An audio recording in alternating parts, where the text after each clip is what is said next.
We don't see him much anymore, but Jiminy the Cricket gave some of the earliest advice about today's important topic. Like your parents and teachers, Pinocchio's sidekick offered kids their earliest lessons on reasonable care. For you and me, 'cause I'm no fool. Loud dog.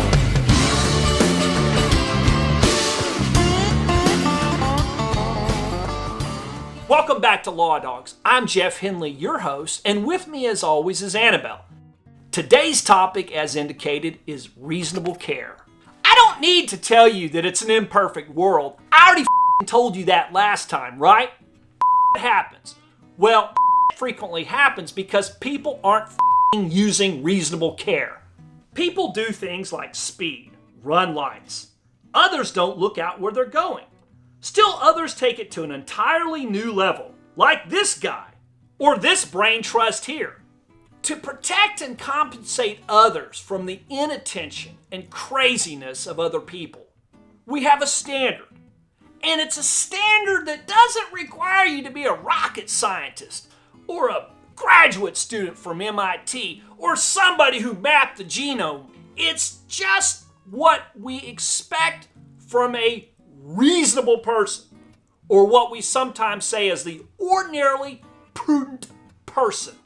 Now, the reasonable person standard is what we call an objective standard. It is not a subjective standard. And what do we mean by that? We mean that we create this person, this artifice, sometimes people call it, of what we expect and assume people will do in particular circumstances. It is not a subjective standard, and what do we mean by that? We mean we're not talking about what a specific defendant thought or behaved like on a specific day. We're talking about what we assume and demand everybody to behave like in the same particular circumstances. Now, reasonable care is sometimes kind of intuitive, right?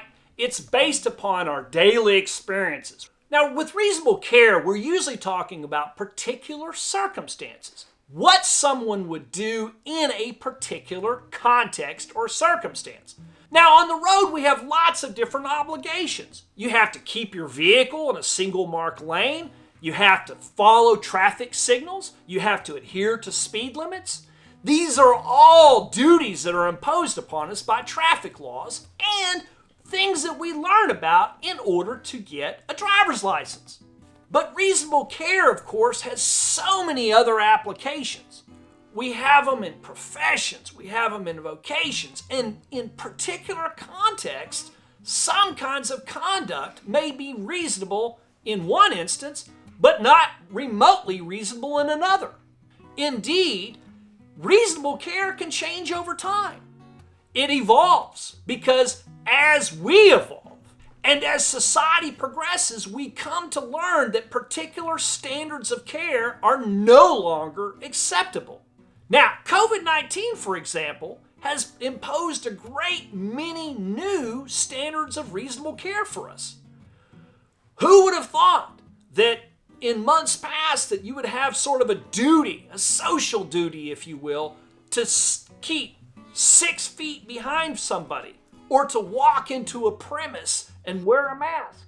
Now, at some point in time, there may or may not be litigation over certain things, but the fact is it is an example of how it is that what is reasonable under the circumstances evolves. Now, when we're talking about reasonable care, we're talking about the kind of care that protects you and me. Folks, if you have any questions about reasonable care, you email us here at Law Dogs. Until then, we'll see you soon. You stay out of trouble, or the Law Dogs will get you. Be a fool and do things which are wrong, but fools find out when it's too late that they don't live so long. Oh, I'm